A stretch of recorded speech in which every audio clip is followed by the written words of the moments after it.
the new food transparency technology that you have got in CRISE school. So ಇದು KREIS ಅಂದ್ರೆ ತುಂಬ ಜನಕ್ಕೆ ಗೊತ್ತಾಗೋದಿಲ್ಲ, ನಾನು ಅದು ಹೇಳ್ಬಿಡ್ತೇನೆ. It is KREIS. ನಿಮ್ಮನ್ನ ಮೇಜರ್ ಮಣಿವಣ್ಣನ್ ಅಂತಾರೆ, ನಿಮಗೂ ಡಿಫೆನ್ಸ್ಗೂ ಏನ್ ಸಂಬಂಧ? You can join the army being in the IAS or any other job as a part-time job. For now, let's move back to your academics. You did a mid-career MTA. Could you please elaborate on that? Madam, ಅದೆಲ್ಲ ಏನು ದೊಡ್ಡ ವಿಷಯ ಇಲ್ಲ. Harvard ಅಲ್ಲಿ ಓದಿದೀವಿ ಒಂದು ವರ್ಷ. Sir, you're known to be a very tough officer. ನಿಮ್ ಜೊತೆ ಕೆಲಸ ಮಾಡಿರೋರು, ಮಾಡ್ತಾ ಇರೋರು ಎಲ್ಲರಿಗೂ ಗೊತ್ತು ನೀವು ಎಷ್ಟು ಟಫ್ ಆಫೀಸರ್ ಅಂತ. How do you maintain this standard of yours? I don't put any effort to become tough. I am like this.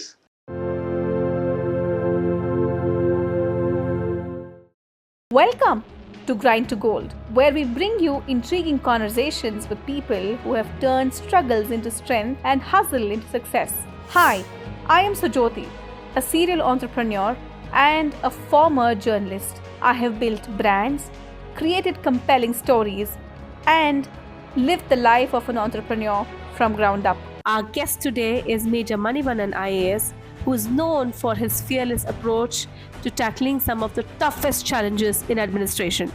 From fighting corruption to managing crisis and transforming public service, his journey inspires civil servants and change makers.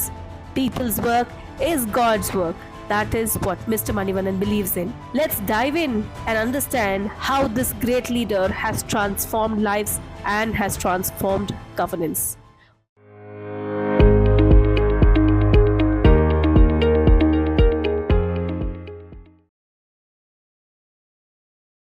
Hello, welcome to yet another exciting episode of Grind to Gold.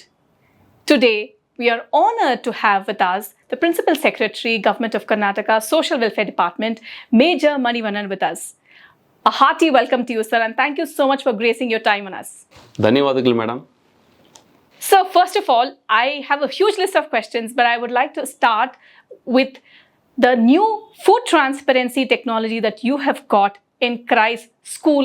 So ಇದು KREIS ಅಂದ್ರೆ ತುಂಬ ಜನಕ್ಕೆ ಗೊತ್ತಾಗೋದಿಲ್ಲ, ನಾನು ಅದು ಹೇಳ್ಬಿಡ್ತೇನೆ. It is KREIS, Karnataka residential educational institutions society. This is a society formed by the Social Welfare Department of the government.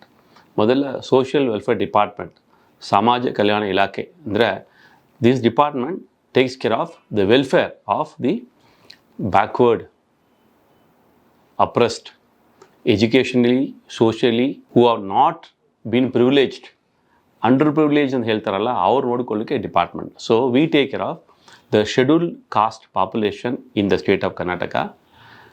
Then the safai karmacharis, irrespective of their caste, ಅವರು SC ಇರ್ಬೋದು, ST ಇರ್ಬೋದು, OBC ಇರ್ಬೋದು, ಯಾವುದೋ ಕಮ್ಯುನಿಟಿ ಇರಲಿ, if they are doing the work of cleaning, safai karmachari ಅವ್ರ welfare ನಾವು ನೋಡ್ತೀವಿ. ಮೂರನೇದು, we take care of the beggars, destitutes beggars ಇರ್ತಾರಲ್ಲ, ಅವ್ರ ವೆಲ್ಫೇರ್ ನೋಡ್ತೀವಿ. This 3 categories the social welfare department, ಸಮಾಜ ಕಲ್ಯಾಣ ಇಲಾಖೆ ನೋಡ್ಕೊಳ್ತದೆ. ನೀವು ಇದರಲ್ಲಿ ಒಂದು ಕ್ವಶನ್ ಮಾಡಿದ್ದೀರಾ, ರೀಸೆಂಟ್ ಟ್ರಾನ್ಸ್ಪರೆನ್ಸಿ ಮೆಷರ್ ಎಂದು. ಅದಕ್ಕೆ ನಾವು ಮೊಟ್ಟ ಮೊದಲನೆಯಾಗಿ we should thank the public of Karnataka. Secondly, we have to thank the honourable Minister for Social Welfare Department, Dr. S.C. Mahadevappa sir, and of course our Honorable Chief Minister for approving this initiative. ಏನು initiative ಇದು? ನಾವು ಗೌರ್ಮೆಂಟಲ್ಲಿ ಒಂದು small ಕೆಲಸ ಮಾಡಿದ ಮೇಲೆ ದೊಡ್ಡದಾಗಿ ಹೇಳ್ತೀವಿ, ದೊಡ್ಡದು ಮಾಡಿದ್ವಿ ಎಂದು. ಸೊ ಇದು ಸ್ಮಾಲ್ ಕೆಲಸ and it made some impact among the parents of the children who are studying in our schools and hostel. ನಮ್ಮ ಡಿಪಾರ್ಟ್ಮೆಂಟಲ್ಲಿ ಸುಮಾರು 2,000 ಹಾಸ್ಟೆಲ್ಸ್ ಇವೆ. ಥ್ರೂಔಟ್ ಕರ್ನಾಟಕ 2,000 ಹಾಸ್ಟೆಲ್ಸ್ ಇವೆ. Around 2.1 lakh children are staying in the hostel and they are studying in various schools and colleges. ಅದೇ ಥರ ನಮ್ಮಲ್ಲಿ ಸುಮಾರು 850 residential schools ಇವೆ. These schools, each school can have 250 children. Boys school ಇದೆ, girls schools ಇದೆ, ಆಮೇಲೆ co education ಇದೆ. These schools are the vision of our Honorable Chief Minister, Siddaramaiah sir. 20 years back, when sir was a deputy CM, he thought that the children of SC, ST, OBC also should get quality education by staying in the school itself. Residential ಸ್ಕೂಲಲ್ಲಿ ಇದ್ದು ಓದಬೇಕೆಂದು English medium schools ಮಾಡಿಸಿದ್ರು. ಅದು ಸ್ಟಾರ್ಟಿಂಗಲ್ಲಿ it started with some 6 schools, then 100 ಆಯಿತು, ಆಮೇಲೆ 200 ಆಯಿತು. ಈಗ ನಾವು ಇಟ್ ಹಸ್ ಕಮ್ ಟು 850 ಈ ಸ್ಕೂಲ್ ಬಂದಿವೆ. ಇಲ್ಲಿ approximately 2.2 lakh children are studying. So ಸ್ಕೂಲಲ್ಲಿ ಒಂದು 2.2 ಲ್ಯಾಕ್, ಹಾಸ್ಟೆಲಲ್ಲಿ ಒಂದು 2.1, ಎಲ್ಲ ಸೇರಿ ಸುಮಾರು 4 ಲಕ್ಷ ಮಕ್ಕಳು ನಮ್ಮ ಜೊತೆಗೆ ನಮ್ಮ ಡಿಪಾರ್ಟ್ಮೆಂಟು ಶಾಲಾ ಮತ್ತು ಹಾಸ್ಟೆಲಲ್ಲಿ ಓದ್ತಾ ಇದ್ದಾರೆ. ಈಗ ಇಷ್ಟು ಮಕ್ಕಳಿಗೆ ನಾವು ಊಟ ಕೊಡಬೇಕಾಗ್ತದಲ್ವಾ. ಸೊ ಬ್ರೇಕ್ಫಾಸ್ಟು, ಲಂಚು, ಡಿನ್ನರ್ ಕೊಡ್ತೀವಿ. So if you take approximately 4.5 ಅಂದರೆ ಪ್ರತಿ ದಿವಸ ಮಾರ್ನಿಂಗ್, ಆಫ್ಟರ್ನೂನ್ ಸೇರಿ 3 ಟೈಮ್ ಆಗ್ತದಲ್ವಾ. 3 × 4.5 13,50,000 ಮೀಲ್ಸ್ ಅವರು ಕೊಡ್ತಾ ಇದ್ವಿ ಎವ್ರಿ ಡೇ. ಇದು ಒಂದು ಕಂಪೇರ್ ಮಾಡಬೇಕಂದ್ರೆ ಇಸ್ಕಾನ್ನಲ್ಲಿ ಅವರು ಅಕ್ಷಯ್ ಪಾತ್ ಒಂದು ಪ್ರೋಗ್ರಾಮ್ ಇಟ್ಟಿದ್ದಾರೆ. That is coming to approximately 10 lakh meal per day. So we are giving actually more in one department. ನಾವು ಈ ಊಟದ ಬಗ್ಗೆ ನಮಗೂ ಕಂಪ್ಲೇಂಟ್ ಬರ್ತಾ ಇರ್ತದೆ. ನೀವು ಕೂಡ ಪೇಪರಲ್ಲಿ ಓದಿರ್ತೀರ, ಈ ಹಾಸ್ಟೆಲಲ್ಲಿ ಊಟ ಚೆನ್ನಾಗಿ ಕೊಟ್ಟಿಲ್ಲ, ಸೊ ಅಲ್ಲಿ ಬಾಂದಿ ಬೇಯ್ತ ಆಯಿತು, ಇಲ್ಲಿ ಮಕ್ಕಳು ಅದೇ ರಿಫ್ಯೂಸ್ ಟು ಈಟ್, ಅದೆಲ್ಲ ಸುಮ್ಮನೆ ಬರ್ತಾ ಇರ್ತದೆ. ಈ ಬಗ್ಗೆ ನಮ್ಮ ಮಿನಿಸ್ಟರ್ ನಮ್ಮ ಜೊತೆಗೆ ಚರ್ಚೆ ಮಾಡಿದರು. ಇದು ಏನೋ ಮಾಡಬೇಕಲ್ಲ, ಹೌ ಟು ಸ್ಟಾಪ್ ಇಟ್ ಅಂದು. 2000 hostels, 800 schools throughout the state. Who can go and monitor them? So one option was to put a CCTV in all the places. But you'll be surprised, this all in rural areas where we do not have such a very good internet connectivity. ಅಲ್ಲಿ ಹೋಗಿ ನಾವು CCTV ಹಾಕಿ stream ಮಾಡಬೇಕಂದ್ರೆ it is little difficult. ಇನ್ನೂ ಕೂಡ many of the schools don't have a good internet. Not only that, second is cost. If you want to put CCTV to all the places, it will cost us approximately around some 7-8 crores ಆಗ್ತಾ ಇತ್ತು ಎಲ್ಲದಕ್ಕೂ ಮಾಡಲಿಕ್ಕೆ. Not only that, maintain ಮಾಡಬೇಕಲ್ವಾ. One time investment ಅಲ್ಲ, maintain ಮಾಡಬೇಕು. ನಮ್ಮವ್ರಿಗೆ ಏನು ಗೊತ್ತಾಗಲ್ಲ, ಆಮೇಲೆ ಅವರೇ ಪ್ಲಗ್ ತೆಗೆದು ಬಿಡ್ತಾರೆ. ಆಮೇಲೆ ಹೂ ವಿಲ್ ಗೋಂಡ್ ಅಲ್ಲಿ ಹೋಗುವಾಗ ಸರ್ ಗೊತ್ತಿಲ್ಲ ಅಂತ ಹೇಳ್ತಾರೆ, ನಮಗೆ ಗೊತ್ತಲ್ಲ, ಸ್ವಿಚ್ ಆಫ್ ಮಾಡಿಬಿಟ್ಟು ಕರೆಂಟ್ ಇಲ್ಲ ಅಂತ ಹೇಳ್ತಾರೆ. ಸೊ ಈ ಸಮಸ್ಯೆ ಎಲ್ಲ ಇರ್ತದಲ್ಲ, ಅದರಿಂದ ಏನು ಮಾಡಿದ್ವಿ, ಇದು ಸಾಲ್ವ್ ಮಾಡಬೇಕೇ ಬೇಕು ಅಂತ ಮಿನಿಸ್ಟರ್ ಹೇಳಿದರು. ಇಲ್ಲ ಮಣಿವಣ್ಣನ್, ಇದು ನೀವು you have to do something for this ಅಂದು. ಆಗ ಅವರೇ ಹೇಳಿದರು, why don't we put in TV ಅಂತ ಹೇಳಿದರು, ಕ್ಯಾಮ್ರಾ ಹಾಕ್ಸ್ಬಿಡೋಣ ಅಂದು. Then we know how difficult it is. So we kept thinking about it. ನಮ್ಮ ಜೊತೆಗೆ Rakesh Kumar commissioner, Kantharaj both IAS officer, one is ED, one is commissioner. We all sat together and discuss. Then we realise that ಸಿಂಪಲಾಗಿ ಮಾಡ್ಬೋದು. ಎಲ್ಲರ ಕಡೆ ಈಗ smartphone ಇದಲ್ವಾ. We told them the warden of the hostel with his own phone will take pictures and he will upload on a public platform where everybody can see within 30 minutes along with GPS ಮಾಡೋಣ ಎಂದು. Of course ಇದು ಮಾಡಬೇಕಂದ್ರೆ lot of issues ಅದರ, I will not elaborate into that. But ಒಂದು ಹೇಳ್ತೇನೆ, 3,000 school ಮತ್ತು ಹಾಸ್ಟೆಲಲ್ಲಿ daily photo ತೊಗೊಂಡು ಅಪ್ಲೋಡ್ ಮಾಡೋದು not easy task. Many wardens do not have the smartphone also, they have to borrow and they have to do it. ಆಮೇಲೆ upload ಹೇಗೆ ಮಾಡ್ತೀರಾ, ಟ್ವಿಟರ್ಲಿ upload ಮಾಡಬೇಕು. ಟ್ವಿಟರ್ ಬರಬೇಕಲ್ಲ ಆ ಜಾಗಕ್ಕೂ, ಇಂಟರ್ನೆಟೇ ಕಷ್ಟ, ಟ್ವಿಟರ್ಲಿಂದ ಬರ್ತದೆ. Then we went for one small website. We didn't spend any money, we spent only 18 lakh rupees. Website was made. They uploaded the website. The website, it posted to Twitter. So now on a pilot basis ನಾವು 3 ಜಿಲ್ಲೆ ಶುರು ಮಾಡಿದ್ವಿ. ಈಗ 10 ಜಿಲ್ಲೆ ಬಂದುಬಿಟ್ಟಿದೆ. 10 madam ಹೇಳಿದ್ದೀರ ನೀವು, 10 ಜಿಲ್ಲೆಯಲ್ಲಿ ಸುಮಾರು 12,000 ಫೋಟೋಗಳು ಈಗ ಅಪ್ಲೋಡ್ ಆಗ್ತಾ ಇದೆ. And it created a huge positive impact. ಯಾಕೆಂದರೆ ನಾವು ದ ಪರ್ಸನ್ ವಾರ್ಡನಲ್ಲಿ ಇದ್ದಾರಲ್ಲ, ಅವ್ರಿಗೆ ಗೊತ್ತು ಈ ಫೋಟೋ ಹೋಗ್ತಾ ಇದೆ. ಏನೇನು ಫೋಟೋ ಕಳಿಸ್ತಾರೆ ಗೊತ್ತಾ, first you have to put the menu chart. There is a fixed menu chart. ಯಾವ ದಿವಸ ಏನು ಊಟ ಕೊಡಬೇಕಂದ್ರೆ ಚಾರ್ಟ್ ಇದೆ. ಹಿಂದೆ ಎಲ್ಲ ಚಾರ್ಟ್ ಒಂದು ಸೈಡ್ ಇತ್ತು, ಊಟ ಏನು ಬೇಕೋ ಕೊಡ್ತಾ ಇದ್ರು, ಯಾರು ನೋಡ್ಲಿಕ್ಕೆ ಯಾರು ಇಲ್ಲಲ್ವಾ. ಈಗ ಫಸ್ಟ್ ಫೋಟೋ ಚಾರ್ಟೇ ತೊಗೋಬೇಕು ಅವರು. ಸೆಕೆಂಡ್ ಫೋಟೋ ಆ ಪ್ಲೇಟಲ್ಲಿ ಏನು ಇಟ್ಟಿದಾರಲ್ಲ ಐಟಮ್ ಅದೆಲ್ಲ ತೊಗೋಬೇಕು. ಆಗ ಚಾರ್ಟಲ್ಲಿರೋದು ಪ್ಲೇಟಲ್ಲಿರೋದು ಸರಿಯಾ ಅಲ್ವ ಅಂತ ಗೊತ್ತಾಗ್ಬಿಡುತ್ತೆ ಎಲ್ಲರಿಗೂ. 3ನೇ ಫೋಟೋ ಕಿಚನ್ ತೊಗೋಬೇಕು, ಕಿಚನ್ ಚೆನ್ನಾಗಿದೆಯಾ ಕ್ಲೀನ್ ಇದೆಯಾ ಅಂತ ಗೊತ್ತಾಗ್ಬಿಡ್ತದೆ ನಮಗೂ. 4ನೇ ಫೋಟೋ ಮಕ್ಕಳು ಊಟ ಮಾಡ್ತಾ ಇರ್ಬೋದು, ಲಾಂಗ್ ಶಾಟ್. ಯಾಕಂದರೆ ಚಿಕ್ಕ ಮಕ್ಕಳ ಫೋಟೋ ನಾವು ಪಬ್ಲಿಕ್ ಮಾಡೋಕ್ಕಾಗಲ್ಲಲ್ವಾ, ಲಾಂಗ್ ಶಾಟ್ ತೊಗೊಳ್ತೀವಿ. ಅಪ್ರಾಕ್ಸಿಮೇಟ್ಲಿ ಮಕ್ಕಳು ಎಷ್ಟು ಜನ ಇದ್ದಾರೆ, ಎಲ್ಲಿ ಕೂತ್ಕೊಂಡಿದ್ದಾರೆ, ಟೇಬಲ್ ಇದೆಯೋ, ಕೆಳಗೆ ಕೂತ್ಕೊಂಡಿದ್ದಾರೆ ಗೊತ್ತಾಗ್ತದೆ. ಆಮೇಲೆ ರೂಮ್ ಹೇಗಿದೆ ಅಂದು. ಸೊ ಈ 4 ಫೋಟೋ ಹಾಕಬೇಕು, ಬೆಳಗ್ಗೆ ಮಧ್ಯಾಹ್ನ ಸಂಜೆ ಮಾಡ್ತಾ ಇದ್ದಾರೆ ಈಗ. And many parents have started seeing the pictures. ನಾವು ನೆಕ್ಸ್ಟ್ ಸ್ಟೇಜಲ್ಲಿ ಮಿನಿಸ್ಟರ್ಸ್ ಅವರು ಹೇಳಿದ್ದಾರೆ, ಇದನ್ನು ನೀವು you should send it to the WhatsApp of the parents ಅಂತ ಹೇಳಿದ್ದಾರೆ. So we will send it to the parents. ಆಮೇಲೆ ನಾವು will also send it to the honourable MLAs and MLCs of that area. Whoever wants you can go and subscribe. ನಮ್ಮ website ಹೋಗ್ಬಿಟ್ಟು subscribe ಮಾಡ್ಬೋದು ನೀವು. ನನಗೆ ಈ ಹಾಸ್ಟೆಲಿಂದ ಏನು ಊಟ ಕೊಡ್ತಾರೆ ನನಗೆ ಬರಬೇಕಂದ್ರೆ ಬರ್ತಾ ಇರ್ತದೆ ಅದು. You can see it. Suppose your child is that particular school, ಅಥವಾ you have a doubt, this hostel they are not doing a good job, you can subscribe and see it. So it has brought some transparency. Minister sir is very happy, we are happy. We are going to extend to all 31 districts of Karnataka, and ಎಲ್ಲರೂ 36,000 photo upload ಆಗ್ತದೆ. In my opinion, it must be the highest number of photos uploaded from a particular state.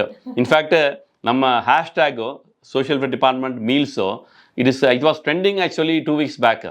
So third or second place 3 ಬರ್ತದೆ. So ಒಳ್ಳೆ question ಕೇಳಿದ್ದೀರಾ, ಧನ್ಯವಾದಗಳು. And this is one of the transparency measures you have done.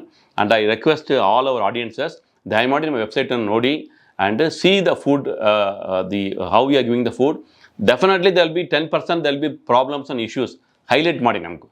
ಹಿಂದೆ one officer cannot see all 3,000 hostels. ನಾವು you can see. ಬೀದರಲ್ಲಿ ನೀವು ಊಟ ಕೊಡೋರು ಬೀದರ್ ಹತ್ತಿರವ್ರಿಗೆ ಗೊತ್ತಾಗ್ತದೆ. ನಮ್ಗೆ ಕಮೆಂಟ್ ಮಾಡ್ತಾರೆ ಟ್ವಿಟರ್ಲಿ ಹೋಗಿ ನೋಡಿ, lot of comments are coming. ಯಾಕೆ ಕೆಲವು ಕೂತ್ಕೊಂಡಿದ್ದಾರೆ. ಆಮೇಲೆ ಇಲ್ಲಿ ಇನ್ನೊಬ್ರು ಹೇಳಿದರು, ಊಟದ ಮಾಡುವಾಗ ಇಡ್ಲಿ ಇತ್ತು, ಅವರು ಕರೆಕ್ಟಾಗಿ ನೋಡ್ಬಿಟ್ಟು ಹೇಳಿದ್ರು, ಸರ್ ಪ್ಲೇಟಲ್ಲಿ ಅರ್ಧ ಪ್ಲೇಟ್ಲಿ ಇಡ್ಲಿ ಇದೆ, ಅರ್ಧದಲ್ಲಿ ರೈಸ್ ಇದೆ ಅಂತ ಹೇಳಿದರು. ನಾವು ಚೆಕ್ ಮಾಡಿದ್ದೀವಿ, you was right. They gave some reason. We said no, not giving reason, we took action on the concern warden actually. So lot of people observe, kitchen ಯಾಕೆ ಈ ಥರ ಇದೆ, why your your menu chart ಯಾಕೆ ಈ ಥರ ಇದೆ. Menu chart ಕೇಳಿದರು, ಒಬ್ಬರು ಹೇಳಿದರು ರಾತ್ರಿ ನೀವು ಚಿಕನ್ ಕೊಡ್ತಾ ಇದ್ದೀರಲ್ಲ, ಅದು ಮಧ್ಯಾಹ್ನ ಕೊಡಬೇಕು, ನೈಟಲ್ಲಿ ಕೊಡಬಾರ್ದು ಒಬ್ಬರು ಹೇಳಿದರು. So we are becoming more transparent. So because of that we are getting feedback. Because we are getting feedback, we get an opportunity to correct hour selves.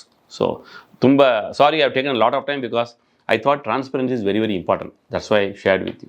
Absolutely. What a phenomenal feat, sir. And indeed, full Karnataka ಜನತೆಗೆ ಎಲ್ಲರಿಗೂ ಈ ವಿಷಯ ತಿಳಿಯುವಂತೆ ಮಾಡೋದನ್ನ ನಿಮಗೆ ತುಂಬ ಧನ್ಯವಾದಗಳು. ಮತ್ತೆ ಇನ್ನೊಂದು ಒಂದು ಪರ್ಸನಲ್ ಕ್ವೆಶ್ಚನ್, ನಿಮ್ಮನ್ನ ಮೇಜರ್ ಮಣಿವಣ್ಣನ್ ಅಂತಾರೆ, ನಿಮಗೂ ಡಿಫೆನ್ಸ್ಗೂ ಏನು ಸಂಬಂಧ? Thank you. ನಾನು ಇನ್ಫ್ಯಾಕ್ಟ್ ನೀವು ಇಂಟರ್ವ್ಯೂಗೆ ನಾನು ಆಮೇಲೆ ಒಪ್ಕೊಳ್ಳಲ್ಲ. ಇದನ್ನ ಯಾಕೆ ಒಪ್ಕೊಂಡಿದ್ದೆ ಅಂದರೆ ನಿಮಗೆ ಕ್ವಶನ್ ನೋಡಿ ನನಗೆ ಖುಷಿ ಆಯಿತು. Most of these questions are not about me, but it is about the public knowing things what they are not expose to. See, ತಮಗೆ ಗೊತ್ತಿರುವಾಗ if a person is in a government job, ಒಬ್ಬರಿಗೆ ಒಂದೇ job. ನನಗೆ IAS ಕೂತ್ಕೊಂಡು I cannot go for one more job. ಆದರೆ there is one exception. What is the exception? Exception is you can join the army being in the IAS R any other job as a part time job. You may be surprise. ಏನಪ್ಪ ಅದು army ಅದು part time ಹೇಳ್ತೀರಾ, day and night they are standing in the border, they are working, ನೀವು part time ಅಂತ ಹೇಳ್ತೀರಾ ಅಂದು. ಹೌದು, there is a commission called territorial army commission. ಈಗ ತಮಗೆ ಗೊತ್ತಿರುವಾಗ ಶಾರ್ಟ್ ಸರ್ವಿಸ್ ಕಮಿಷನ್ ಒಂದಿದೆ, 5 ವರ್ಷ 10 ವರ್ಷ ಕೆಲಸ ಮಾಡಿ ಹೊರಗೆ ಬರ್ಬೋದು. ಈ TA ಕಮಿಷನ್ ಇದಲ್ವಾ, territorial army commission, it is under a TA act of the government.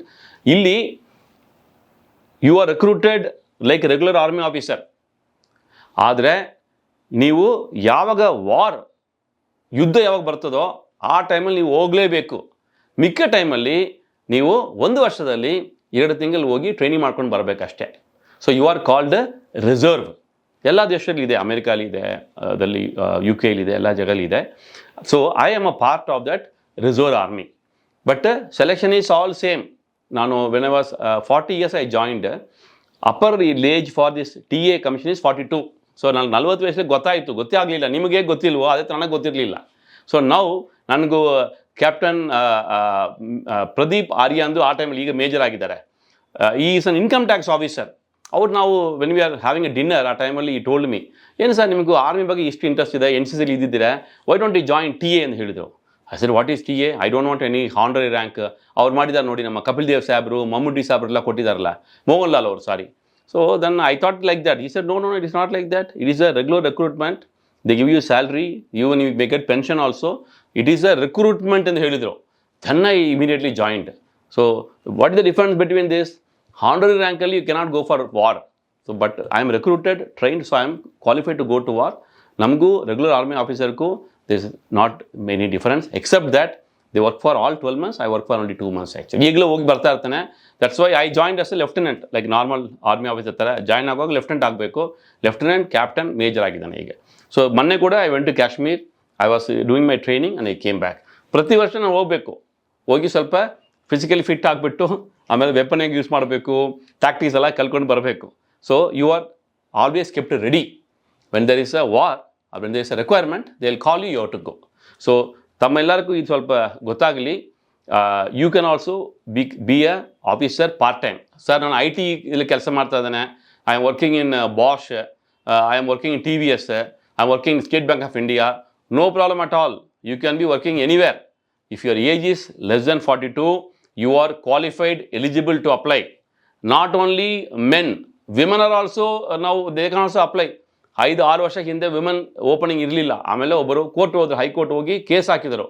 Court ಅದರಲ್ಲಿ the order came in the favour of the women. It said the territorial army is open for both ಅಂತ ಹೇಳ್ಬಿಟ್ರು. So women also can join. So both men and women who are listening to this podcast, ದಯಮಾಡಿ if you have the passion to serve the country in a uniform, please apply. I wish you all the best to become an officer in the Indian Army. Fantastic. Thank you so much, sir. Sir, this training of yours, how has it influenced your administration? Has it had any impact on your administrative services? It definitely, whoever has been in the army, ಅವ್ರು ನೀವು ಒಂದು 5 minutes ಮಾತಾಡ್ತಾ ಗೊತ್ತಾಗ್ಬಿಡ್ತದೆ this person has been in uniform service ಎಂದು. So one thing is they are very decisive. ಅಂದರೆ ಒಡನೆ decision ತೊಗೋಬೇಕು. ನಮ್ಮ ಸರ್ಕಾರದಲ್ಲಿ ನಿಮ್ಗೆ ಗೊತ್ತಲ್ವಾ, we are known for delaying the file. ಇವತ್ತು ನೀವು ಒಂದು ಕ್ವಶನ್ ಮಾಡ್ತಂದ್ರೆ 10 ದಿವಸ ಒಳಗೆ ನಾವು ಉತ್ತರ ಕೊಡ್ತೀವಿ. ಆ ಥರ ನಮ್ಮ ಸ್ಥಿತಿ ಒಂದು. ಯಾಕೆಂದರೆ ತುಂಬ ಥಿಂಕ್ ಮಾಡ್ತೀವಲ್ವಾ, ನಾವು ಕೊಡುವ ಉತ್ತರದಿಂದ ನಾವು ನಾಳೆ ಸಿಗಾಕೊಳ್ಳಬಾರ್ದು ನೋಡಿ, ಆ ಥರ ನಾವು ಆನ್ಸರ್ ಕೊಡ್ತೀವಿ. ಆರ್ಮಿಯಲ್ಲಿ ಆ ಲಕ್ಸುರಿ ಇಲ್ಲ. ಯಾಕೆಂದರೆ ನೀವು when you are fighting a war, enemy is there before you, you cannot think ನಾನು ಫೈರ್ ಮಾಡಬೇಕು ಬೇಡವ ಅಂದು. ನೀವು you have to take a decision in split second. ಅದರಿಂದಾಗಿ one thing which I observed is that my decisions are very fast. ಅದರಲ್ಲಿ ಒಂದು problem ಇದೆ. Decisions are fast, mistakes will be more. But ಏನು ಮಾಡೋಕ್ಕಾಗಲ್ಲ, ಅದು ಆ ಥರ ರೂಢಿ ಆಗಿಬಿಟ್ಟಿದೆ. So we take decisions, if is little mistake is there we have to go one step back. So ನಾವು ನೋಡ್ತೀವಿ ಅದು, if the decision is not affecting many people, we tend to take it immediately. If it affects more people, will take little more time. But generally ನನ್ನ ಆಫೀಸಲ್ಲಿ ಯಾವ file pending ಇಟ್ಕೊಳ್ಳಲ್ಲ. ಇಮಿಡಿಯೇಟಾಗಿ ಬಂದ ತಕ್ಷಣ ಒಡನೆ ನಾವು ಕ್ಲಿಯರ್ ಮಾಡಿಬಿಡ್ತೀವಿ. So this I have learned from the army to be decisive, not to delay things. ಬೇಗ ಮಾಡ್ತಾರೆ ಆರ್ಮಿಯಲ್ಲಿ. If there's a issue in the morning, by evening should be resolved. ನಮ್ಮ ಥರ ನಾಳೆ ನಾಡ್ದೆಲ್ಲ ಮಾಡಲ್ಲ ಅವರು, ಒಡನೆ ಅವ್ರು ರಿಸಾಲ್ವ್ ಮಾಡಿಬಿಡ್ತಾರೆ. Actually that is one thing I think. Second thing is, ಸ್ವಲ್ಪ ಅವ್ರು ಹೇಳ್ತಾರಲ್ಲ, ಯು ಆರ್ ನೋ ಮೋರ್. ಎಲ್ಲ ನೀವು ಟ್ರೈನಿಂಗ್ ಎಲ್ಲ ಮಾಡಿದ ಮೇಲೆ ಆ ಒಂದು ಭಯ ಇರಲ್ಲ. ಆ್ಯಕ್ಚುಲಿ ಯು ಆ್ಯಕ್ಚುಲಿ ಏನು ಹೇಳ್ತಾರೆ ಅವರು, you don't care much or you don't fear anybody. Actually ಆ ಥರ ಬಂದುಬಿಡ್ತದೆ. Because we have Indian military academy ದೇಹರಾದೂನಲ್ಲಿ I have been train for 3 months. ನಮ್ಮ ಕೆಳಗೆ ಟ್ರೈನಿಂಗ್ ಮಾಡ್ತೀವಿ, ತಲೆ ಮೇಲೆ ಲೈವ್ ಬುಲೆಟ್ ಹೋಗ್ತಾ ಇರ್ತದೆ. So we know that the difference between life and death is very very less. Actually ಅದರಿಂದಾಗಿ ಅಷ್ಟು ನಾವು ಥಿಂಕ್ ಮಾಡೋಕ್ಕೆ ಹೋಗಲ್ಲ. ಸಪೋಸ್ ಯಾವುದೋ ಒಂದು ಕೆಲಸ ಮಾಡಬೇಕು, ಅದರಲ್ಲಿ ಸ್ವಲ್ಪ ಡೇಂಜರ್ ಇದೆ. ಸೊ ನಾರ್ಮಲಾಗಿ ವಿ ವಿಲ್ ಥಿಂಕ್, ಓ ಇದರ ಡೇಂಜರ್ ಇದೆ ಅಂದು. ಈಗ ನಾವು ಅದೆಲ್ಲ ಥಿಂಕ್ ಮಾಡಲ್ಲ, ಒಡನೆ ನುಗ್ಗಿಬಿಡ್ತೀವಿ actually. So this as two things which I have learn from army. Amazing sir. ನಿಮ್ಮ ಹತ್ರ ಮಾತಾಡ್ತಿದ್ರೆ ಇನ್ನೂ ಆರ್ಮಿ ಕಥೆಗಳು ಕೇಳಬೇಕು ಅಂತ ಅನ್ಸುತ್ತೆ. ಆದರೆ for now let's move back to your academics. You did a mid career MTA. Could you please elaborate on that? Madam, ಅದೆಲ್ಲ ಏನು ದೊಡ್ಡ ವಿಷಯ ಇಲ್ಲ. ಹಾರ್ವರ್ಡಲ್ಲಿ ಓದಿದ್ದೀವಿ 1 ವರ್ಷ. ಸರ್ಕಾರದಿಂದ ಅಂದರೆ they sponsored me. Actually I am thankful for the government. Ma'am, ಒಂದು ವಿಷಯ ನಾನು ಅರ್ಥ ಮಾಡಿಕೊಂಡಿದ್ದೇನೆ. What ever happens in life, this lot of luck ಅಂತ ಹೇಳ್ಬೋದು, ದೇವರ ದಯೆ ಅಂತ ಹೇಳ್ಬೋದು, ಅಥವಾ ಚಾನ್ಸ್ ಅಂತ ಹೇಳ್ಬೋದು. Whatever it may be, ನಮ್ಮ effort will be maximum 50% or even less than that. Actually lot of coincidence happens. ಆದ್ದರಿಂದ ನಾವು ಈಗ ಈ ಖುಷಿಲಿ ಕೂತ್ಕೊಂಡು ನಿಮಗೆ ಇಂಟರ್ವ್ಯೂ ಕೊಡ್ತಾ ಇದ್ದೆ ನೋಡಿ. ಅದಕ್ಕೆ ಏನು ಕಾರಣ ಅಂದರೆ, ಅದರಲ್ಲಿ it is not because of that I have done this ಅಂತ ಕಾರಣ ಇಲ್ಲ. I have to accept I have been lucky. But ನಾವೇನು ಮಾಡಬೇಕು, we should also keep working. ನಿಮ್ಮ ಕೆಲಸ ಮಾಡ್ತಾ ಹೋಗಿ, luck may smile on you. So luck has smiled on me. Thankful for that. That's very nice. Sir, you're known to be a very tough officer. ನಿಮ್ಮ ಜೊತೆ ಕೆಲಸ ಮಾಡ್ತಾ ಇರೋರು ಎಲ್ಲರಿಗೂ ಗೊತ್ತು ನೀವು ಎಷ್ಟು ಟಫ್ ಆಫೀಸರ್ ಅಂತ. How do you maintain this standard of yours? ಅದರಲ್ಲಿ ಏನು ಮೇಂಟೈನ್ ಮಾಡೋಕ್ಕಿಲ್ಲ madam. Some officer each person different madam. It is your own temperament ಅಂತ ಹೇಳ್ತಾರಲ್ಲ, ಆ ಥರ. You been like this because I am tough. I have lot of enemies also. Sometimes I think, ಯಾಕೆ ರೀತಿ ಮಾಡ್ಕೊಳ್ಬೇಕಾಯ್ತು, ಬೇರೆಯವ್ರ ಥರ ಸ್ಮೂತಾಗಿ ಹೋಗ್ಬೇಕಾಯ್ತು, ವೈ ಸೋ ಮೆನಿ ಎನಿಮೀಸ್ ಅಂದು ನಾವು ಫ್ರೆಂಡ್ಸ್ ಹೇಳ್ತಾರೆ. ಯಾಕೆಪ್ಪ ಅಂದು ನಾನು ಐ ಥಿಂಕ್ ಓಕೆ ನಾಳೆಯಿಂದ ಯಾರಿಗೂ ಬೈಯೋದಿಲ್ಲ ಅಂದರೆ ನಾನು ತೀರ್ಮಾನ ಮಾಡ್ತೇನೆ. 2 days ಅಷ್ಟೇ, 3rd day ಅಗೈನ್ ಏನು ಮಾಡೋದು, ಅದು ಒಂಥರ it is your own temperament actually. So you can't change much. I don't put any effort to become tough. I am like this. ಅವ್ರು ಹೇಳ್ತಾರಲ್ಲ ಮ್ಯಾನುಫ್ಯಾಕ್ಚರಿಂಗ್ ಡಿಫೆಕ್ಟ್ ಮೇಡಮ್, ಏನು ಮಾಡೋದು. I am totally enjoying this conversation. Sir, if not for IAS, ನೀವು ಏನು ಮಾಡಿರ್ತಾ ಇದ್ರಿ? Very simple. If not for IAS, I would have been a teacher or professor. Because sir, on IAS ಓದುವಾಗಲೇ I was working in steel plant, Bokaro steel ಪ್ಲಾಂಟಲ್ಲಿ. ತುಂಬ students ನಮಗೆ ಕೇಳ್ತಾ ಇರ್ತಾರೆ, sir ನೀವು ನಾವು IAS ಮಾಡಬೇಕಂದ್ರೆ ಲೀವ್ ತೊಗೊಂಡು ಮಾಡಬೇಕಾ ಅಥವಾ ವರ್ಕಲ್ಲಿ ಇಟ್ಕೊಂಡು ಮಾಡಬೇಕಂತ ಕ್ವಶನ್ ಮಾಡ್ತಾರೆ. ನಮ್ಮ ಆನ್ಸರ್ ಈಸ್ ಫಸ್ಟ್ ಅಟೆಂಪ್ಟ್ ಮಾಡುವಾಗ ಯಾವ ಕೆಲಸ ಬಿಡಬೇಡಿ, ಜೊತೆಗೆ ಪ್ರಿಪೇರ್ ಮಾಡಿ. ಬಿಕಾಸ್ ಪ್ರಿಲಿಮ್ಸ್ ಕ್ಲಿಯರ್ ಮಾಡ್ತಿರೋ ಬಿಡ್ತಿರೋ ತುಂಬ ಇಂಪಾರ್ಟೆಂಟು. ನಿಮ್ಗೆ ಗೊತ್ತಲ್ಲ IAS ಅಲ್ಲಿ 2 ಇದಿದೆ, 3 step: prelims, mains, interview. So ಈ ಪ್ರಿಲಿಮ್ಸು ನೀವು ಕ್ಲಿಯರ್ ಮಾಡ್ತೀವಿ ಅಂದ್ರೆ ನಿಮ್ಮಲ್ಲಿ ಸ್ವಲ್ಪ ಸ್ಟಫ್ ಇದೆ ಅಂತ ಅರ್ಥ. Prelims you should be able to clear within 2 attempts with some amount of preparation. If you clear prelims means yes, you should seriously sit for mains. ನಾನು ಅದೇ ಮಾಡಿದನು. I didn't take any leave for preliminary examination. Prelims clear ಆಯಿತು, then I took off for 2-3 months. ಆಗ ಅವ್ರು ಹೇಳಿದರು, Manivannan, you are doing very well in your job, but if you take 3 months leave, when you come back, we will keep you in the last in the promotion. Then I thought, what is the use being so good in the job if you are going to the last? I decided to leave the job. If I don't get IAS, I leave the job. What will I do? IAS ನೀವು ಓದಬೇಕಾದ ಪುಸ್ತಕ ತುಂಬ ಇದೆ, 50-100 ಪುಸ್ತಕ ಇದೆ, ಅದೆಲ್ಲ ಓದಿದ್ವಲ್ವಾ, ಖಂಡಿತವಾಗಿ teaching job ಸಿಗ್ತೇವೆ ಅಂತ I was very confident I become a teacher. I love to talk like this. ಅದಕ್ಕೋಸ್ಕರ ಮುಂದೆ ಮಾತಾಡ್ತಾನೆ. ಅದರಿಂದಾಗಿ I have taught in KV school when I was in Hubli Dharwad. ನಮ್ಮ ಕೇಂದ್ರ ವಿದ್ಯಾಲಯ ಸ್ಕೂಲಲ್ಲಿ ಕೆಮಿಸ್ಟ್ರಿ ಟೀಚರ್ ರಿಸೈನ್ ಮಾಡಿ ಹೋಗ್ಬಿಟ್ರು. ಆ ಪ್ರಿನ್ಸಿಪಾಲ್ ಮಾತಾಡೋದು ಹೇಳ್ತಾ ಇದ್ರು, ಸರ್ ಏನು ಮಾಡೋದು ಸರ್, ಎಕ್ಸಾಮ್ ಬರ್ತಾ ಇದೆ ಅಂತು. 2 months I went into class, chemistry class for the students. So I love teaching. So I love audience. So ಅದರಿಂದ ಅವ್ರಿಗೆ ಹೇಳ್ತಾ ಇದ್ರು actually. Yes madam. That's amazing. Sir, ನೀವು ಎಲ್ಲ ಬಿಟ್ಟು ಕರ್ನಾಟಕ ಕ್ಯಾಡರ್ ಯಾಕೆ ಚೂಸ್ ಮಾಡಿದ್ರಿ? ನಾವೇನು ಚೂಸ್ ಮಾಡಿಲ್ಲ ಮೇಡಮ್. ನಾವು 98 IAS ಬಂದನೋ ಅಲ್ಲ, ಚಾಯ್ಸ್ ಇರಲಿಲ್ಲ. 2 ಮಾತು ಕೇಳ್ತಾ ಇದ್ರು ಅವರು, you want to work in your own state, ಅಂದರೆ ಡೊಮಿಸಿಲ್ ಸ್ಟೇಟ್. ನನ್ನ ಡೊಮಿಸಿಲ್ ಸ್ಟೇಟ್ ತಮಿಳ್ನಾಡು, ಅಲ್ಲಿ ಕೆಲಸ ಮಾಡ್ತಿರೋ, ಅಥವಾ would you like to come to a common roster ಎಂದು. ನಾನು ಇಲ್ಲ, ನಾನು I am not ready to go to Tamil Nadu. I will be very happy in a common roster. ಎಲ್ಲಿ ಬೇಕೋ ಹೋಗ್ಬೋದು. ಕಾಮನ್ ರೋಸ್ಟರ್ ಅಂದರೆ ಅದು ರ್ಯಾಂಕ್ ಇಟ್ಟಿರ್ತಾರೆ, ರೋಸ್ಟರ್ ಥರ ಇರ್ತದೆ. A-B-C ಅಂತ ಬರ್ತದಲ್ಲ, ಅಸ್ಸಾಮಿಂದ ಶುರು ಮಾಡ್ತಾರೆ. ಆಮೇಲೆ ಇದು ಬಿಹಾರ್ ಅಂತ ಬರ್ತದೆ, ನಿಮ್ಮ ರ್ಯಾಂಕ್ ಪಕ್ಕದಲ್ಲಿ ಇಡ್ತಾರೆ. So top most guy will go to Assam, second will go to Bihar, ಆ ಥರ ಬರ್ತದೆ. Complete luck. So I could have gone to K ಆದಮೇಲೆ JNK ಹೋಗಿರ್ಬೋದು, ನಾಗಾಲ್ಯಾಂಡ್ ಮಣಿಪುರ್ ಹೋಗಿರ್ಬೋದು. By luck I came to Karnataka, but I am very very happy. I love the state. ನಮ್ಮ ಮನೆಯವರು ಕೂಡ ಕನ್ನಡತಿ actually, is from Bangalore. I am double happy about Karnataka. And ಯಾಕೆ ನೀವು ಕೇಳ್ಬೋದು, ಯಾಕೆ ತಮಿಳ್ನಾಡು ನೀವು ಕೆಲಸ ಮಾಡೋಕ್ಕೆ ಹೋಗಲಿಲ್ಲ ಅಂತ ಕೇಳ್ಬೋದು. ಆಗ ನಾನು ಎಕ್ಸಾಮ್ ಕೊಡುವಾಗ 27 ವಯಸ್ಸು, was very young, very idealism ಇತ್ತು. I thought in Tamil Nadu I cannot be neutral. ನಾನು ಅದು ನೋಡಿದ್ದೇನೆ. When I was in Bihar, ಅಲ್ಲಿ I had a friend who is a person from Bihar. We use to be together always. ನಾವು ಏನೋ ತಪ್ಪು ಮಾಡುವಾಗ if I make the mistake, ಪಾಪ ಅವ್ನಿಗೆ ಗೊತ್ತಿಲ್ಲ ಅಂತ ಬಿಟ್ಬಿಡ್ತಾರೆ. I got benefit of doubt. ಅವನು ಮಿಸ್ಟೇಕ್ ಮಾಡುವಾಗ, ಅದೇ ಮಿಸ್ಟೇಕ್ ಮಾಡುವಾಗ, ಅವನು ದೇ ನೋ ದ ಇಸ್ ಜಾತಿ, ಯು ನೋ ಇಸ್ ಪ್ಲೇಸ್, ಬೇಕಂದ್ರೆ ಮಾಡಿದಾನಪ್ಪ ಅಂದು they use to target him actually. So I thought, ಯಪ್ಪ, if you are a neutral person, outsider, ನಿಮಗೂ ಅಟ್ಲೀಸ್ಟ್ ಜನ ನ್ಯೂಟ್ರಲ್ ಆಗಿ ನೋಡ್ತಾರೆ ಅಂತ ನನಗೆ ಅನಿಸ್ತು. ಅದಕ್ಕೋಸ್ಕರ I said I am not working Tamil Nadu. I have no regrets. I am very happy here. Fantastic sir. ನಿಮ್ಮ ಜೊತೆ ಮಾತಾಡ್ತಿದ್ರೆ ಟೈಮ್ ಹೋಗ್ತಾ ಇರೋದು ಗೊತ್ತಾಗ್ತಿಲ್ಲ. ಎಷ್ಟು ಒಳ್ಳೆ information and it's an amazing fabulous conversation. Very kind ma'am. No, as far as people are getting some benefit out of it, I don't mind talking actually. ನನ್ನ ಬಗ್ಗೆ ಮಾತ್ರ personal ಕೇಳಬೇಡಿ. With anything you ask, I will talk. Tell me, madam, next. So next question to you is, there were some important decisions that you took when you were the DC of Mysore during the elections. Can we dwell upon that? Madam, ಏನು important ಇಲ್ಲ. ನಾನು whatever rule was there, irrespective of the stature of the person, popularity of the person, position of the person, we applied, I will not say I, the election team, we applied the rule equally on all the people. ಅಷ್ಟೇ ಮಾಡಿದ್ವಿ. lot of people very happy about it. I don't want to say much about it. ನಮ್ಗೆ ಯಾವಾಗಲೂ ಕಾನೂನು ನಾವು equal apply ಮಾಡ್ತೀವಿ madam. ನಮ್ಮ ಪೊಸಿಷನಲ್ಲಿ ಕೂತ್ಕೊಂಡು if you apply rule differently, it is not nice. ಆದರೂ ಕೂಡ ಸಮ್ ಪೀಪಲ್ ನಮ್ಮಿಂದ ಕೂಡ ಮಿಸ್ಟೇಕ್ ಆಗ್ತದೆ, ಬಯಾಸ್ ಆಗ್ತದೆ. But generally we try to do a fair job. Excellent.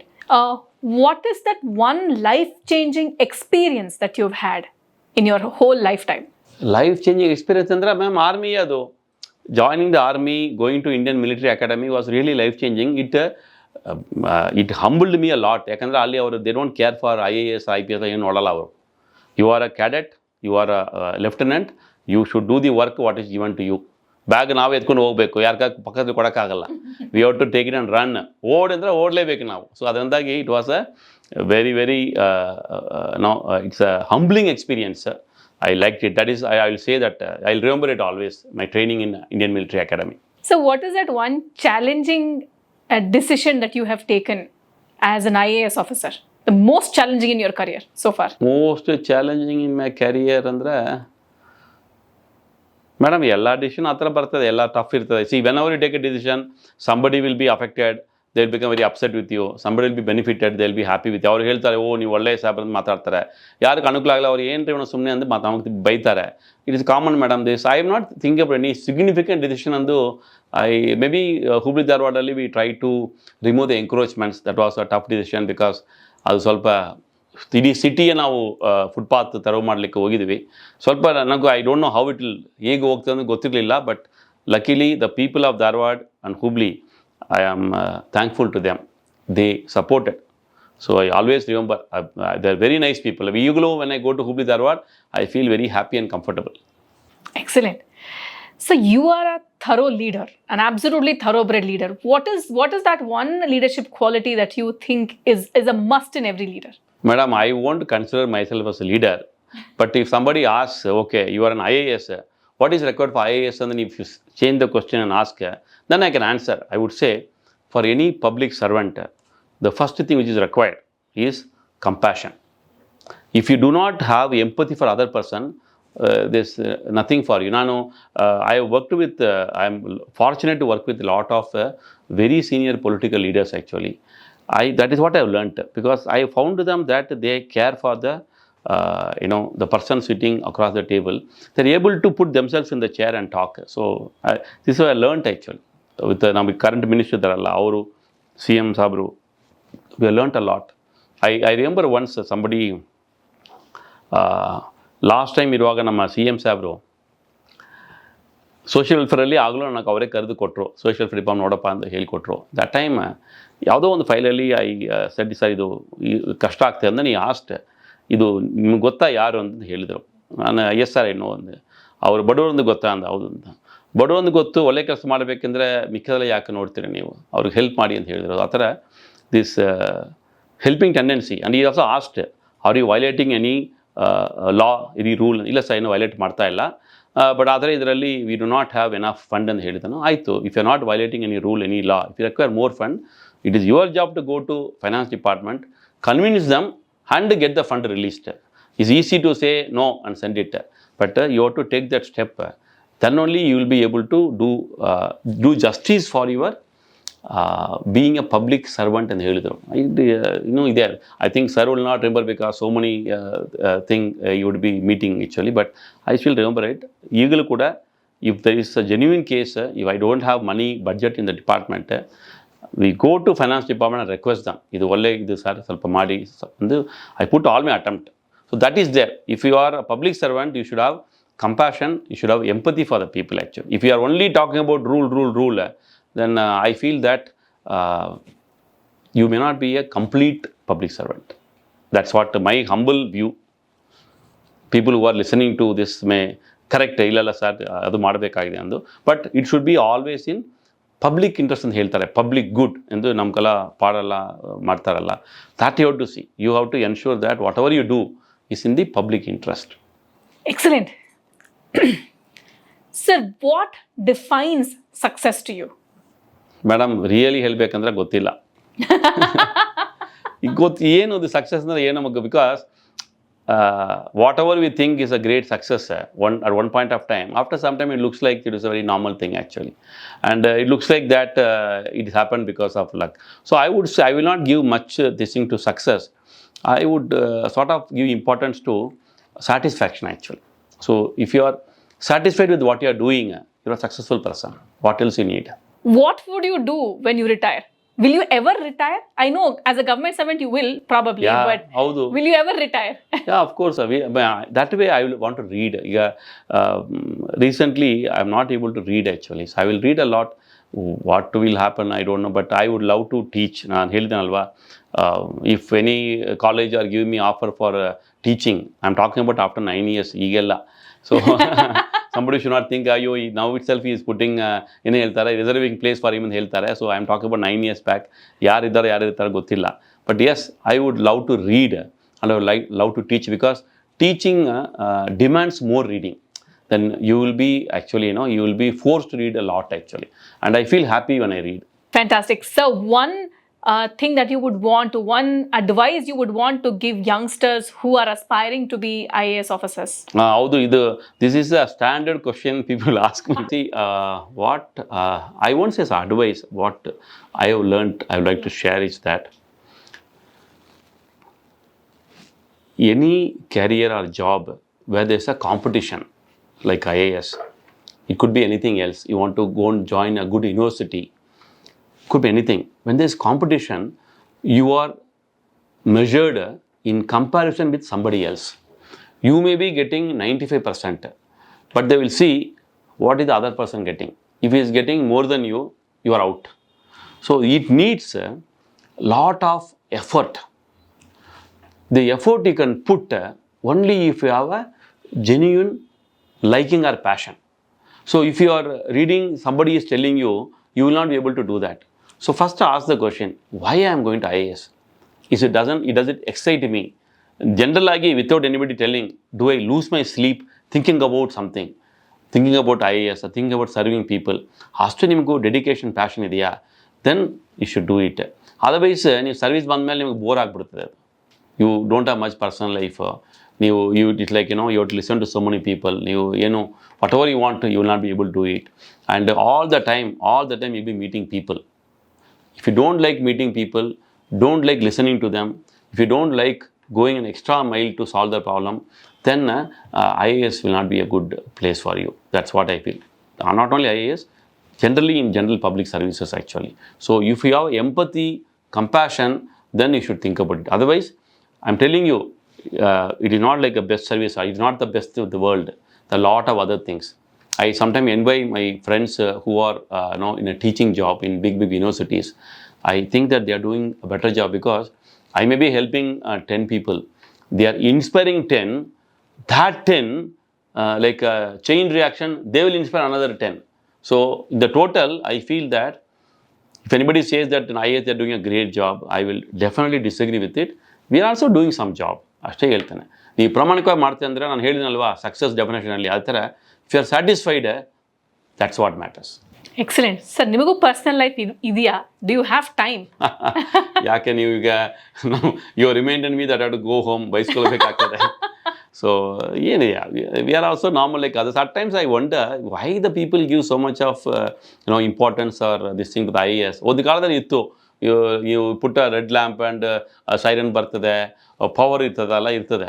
But nowadays it's not like that. Things have changed a lot actually. So if any job career doesn't give you satisfaction, it is absolutely not worth it. Whether it is IAS, IPS, IRS, whatever it may be, it is not worth it. So personal life is there very compromised, because ನಿಮ್ಗೆ time ಏನು ಇರಲ್ಲ. ಒಂದು 7 o'clock ಹೋಗ್ತೀರಾ, 8 o'clock, Sunday, Saturday, there will be some work. So definitely it affects your personal life, no doubt about it. But yes, the satisfaction what you get out of this will give compensate to some extent. ಅಷ್ಟೇ ಹೇಳ್ಬೋದು. Excellent. With great power comes great responsibility. So we're excited and thank you so much for being with us. I have just one last question to you. You have tried to bring in transparency in the government via social media. How effective do you think this is going to be in the next generations to come? Because considering we are an extremely active social media generation right now, going forward as well, how do you think transparency in all of the departments will help public be more aware of what is happening in the government? Ma'am, this is a very, very difficult question to ask. You asked a very difficult question. But the way we are moving forward or backward, whichever direction, we are moving very, very fast. If you ask me to guess what is going to happen in 5 years, I really don't know. And we are sitting as policy makers to decide what is going to happen. ಮೊನ್ನೆ ನಾನು ನಮ್ಮ ಬ್ಯಾಂಗ್ಳೂರಲ್ಲಿ ಒಬ್ಬರು robotics lab ಇಟ್ಕೊಂಡಿದ್ದಾರೆ, ರೋಹನ್ ಎಂದು. I went to his place, I was amazed. He has made one EV truck. ಆಮೇಲೆ ರೋಬೋಟ್ಲ ತೋರಿಸಿದ್ರು. It looks like real man ಥರ ಕಾಣ್ತಾ ಇತ್ತು, ವುಮೆನ್ ಥರ ಕಾಣ್ತಾ ಇತ್ತು. And what he told? Sir within another 3 years ನಿಮ್ಮ ಮನೇಲಿ ಇರ್ತದೆ ಸರ್ ಒಂದು ರೋಬೋಟ್ ಅಂತ ಹೇಳಿದರು. ಕಿಚನ್ಲಿ ರೋಬೋಟ್ ಇರುತ್ತೆ ಅಂತ. I was shocked. Now many times we behave like robot, but I'm saying a real robot coming in the home. He says 3 years. I couldn't believe it. So phone ಕೂಡ ನೋಡಿದೆ ಮಕ್ಕಳು, ನಾವು first time cell phone ಬರುವಾಗ ಎಷ್ಟು ದೊಡ್ಡದಾಗಿ ಒಂದಿತ್ತಲ್ಲ, ಅದರಲ್ಲಿ open ಮಾಡಿಬಿಟ್ಟು ಆಂಟನಾ ಮಾಡಿ ಫೋನ್ ಮಾಡಬೇಕಾಯಿತು. ವಿತಿನ್ 2-3 years ಎಲ್ಲರ ಕೈಲಿ ಫೋನ್ ಬಂತಲ್ಲ. So it's hazardous to guess what is going to happen the future. Let us live in the present and see whatever best we can do. Absolutely. Today is the best gift we have, and exactly why it is called present. Quite cliche, but thank you so much for being with us today and sharing wonderful thoughts on being a fabulous leader that you are. We all look up to you, and we have more and more fans following you after this interview for sure. So thank you so much for being there on our show today. Namaskar ma'am, thank you so much. So with all the fantastic conversation we've had, could you please give us one closing statement for our channel Grind to Gold? ಇದು closing statement ಅಂದರೆ ಹೇಳಕ್ಕೆ ಹೋಗಲ್ಲ. What I will tell you is, you should be able to take risk in life. So I would say for any entrepreneur like yours, you taken a risk. I really appreciate it. Risk ನೀವು ತೊಗೊಳ್ಳಿಲ್ಲ ಅಂದರೆ ಲೈಫಲ್ಲಿ ಏನು ಕೂಡ achieve ಮಾಡಲಿಕ್ಕೆ ಸಾಧ್ಯ ಆಗೋದಿಲ್ಲ. So I am proud of you and my good wishes to you. Thank you, sir. Thank you so much.